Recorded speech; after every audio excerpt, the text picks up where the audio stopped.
In this lesson, we're going to look a little bit at Ruby network programming.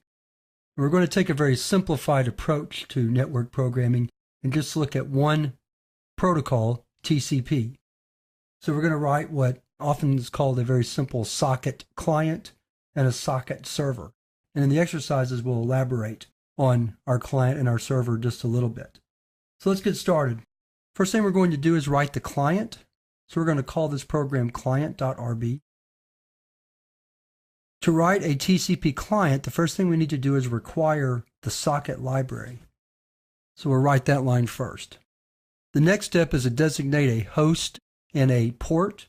We're going to work locally, so our host is going to be localhost, and the port can be any valid port number, probably very high. We're going to just pick one at random, 1500, and just make sure you don't pick a port that's reserved for something else.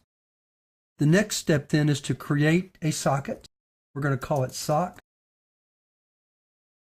To do that, we call an object from the socket library, TCP socket, and we call the open method with our host and our port.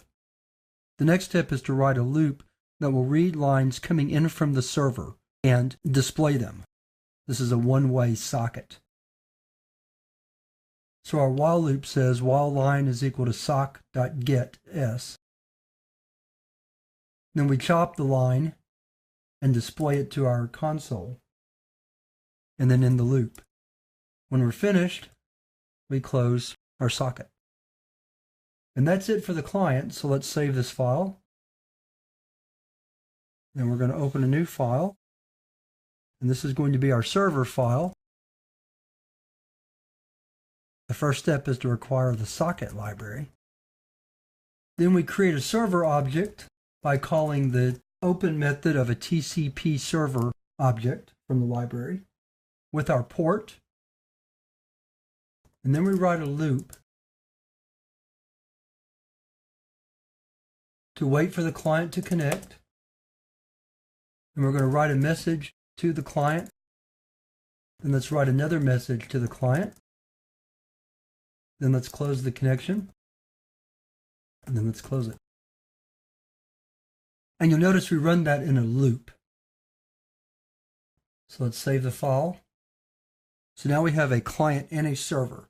So the first thing we're going to do is run the server. And as you'll see, it's just sitting there waiting. So now we're going to open another command prompt window. Hang on while I get it into frame here. Then we're going to run our client. And so you'll see that when we connected to the server sent back hello client, then the server sent back goodbye client, and then it closed the connection. Let's review what we did here real quickly. We'll start with the server. For the server, we have to require the socket library. We open the port, connect, and then we wait. When we have a connection, we write out some data, and then we close. On the client side, we require the socket library. We open a socket, given a host name and a port number, and then we loop while there's data to get, and get the data and write it to the console. And then when we're finished, we close the socket. And that's all there is to it. So that's a very simple view of network programming in Ruby. Of course, there's a lot more detail that we can go into. And we are going to look in another chapter at one aspect of network programming, internet network programming. And we're going to cover that in a later chapter. But for now, we're going to move on to the exercises. And in one of the exercises, we're going to elaborate on this client-server demonstration.